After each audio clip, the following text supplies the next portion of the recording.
I've worked as a consultant and for government as a environmental scientist investigating spills and leaks of various chemicals, and it includes a number of probably hundreds of leak sites from gas stations, truck rollovers, and pipelines.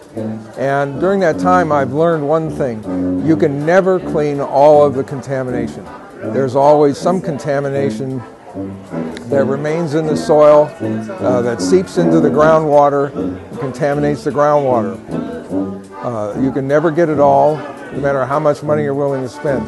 There are a lot of obstacles to that. Sometimes it's the cost, sometimes it's the spill occurs in a populated area where you'd have to destroy buildings to get at the contamination. It costs too much and disrupts too many lives. Sometimes there are obstacles in the way, like railroad right-of-way, and railroads are not very keen about having you mess around on their tracks. So a lot of times you just can't get the contamination out. And even if you do manage to clean it up, and there are various techniques, one of the best ways is to dig it up, but there are other ways to suck some of the contamination out of the ground. But you can never get it all. And what happens is that gradually over the decades, aquifers, shallow aquifers, become contaminated to the point where even though you've attempted to clean these up, there's still, the water can never be returned to the way it was. You can't drink the water, and it's basically ruined.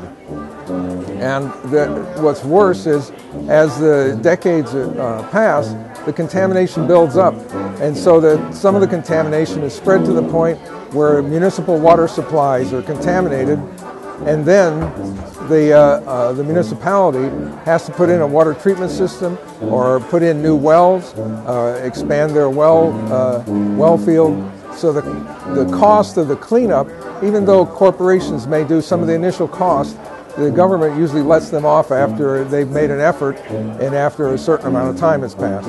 Then what happens is the taxpayers begin to have to take care of the cleanup and to pay for new water systems. And I've worked on a number of these where municipalities have had to spend millions of dollars to create new water systems for themselves because of petroleum contaminated groundwater resulting from pipeline and other kinds of spills.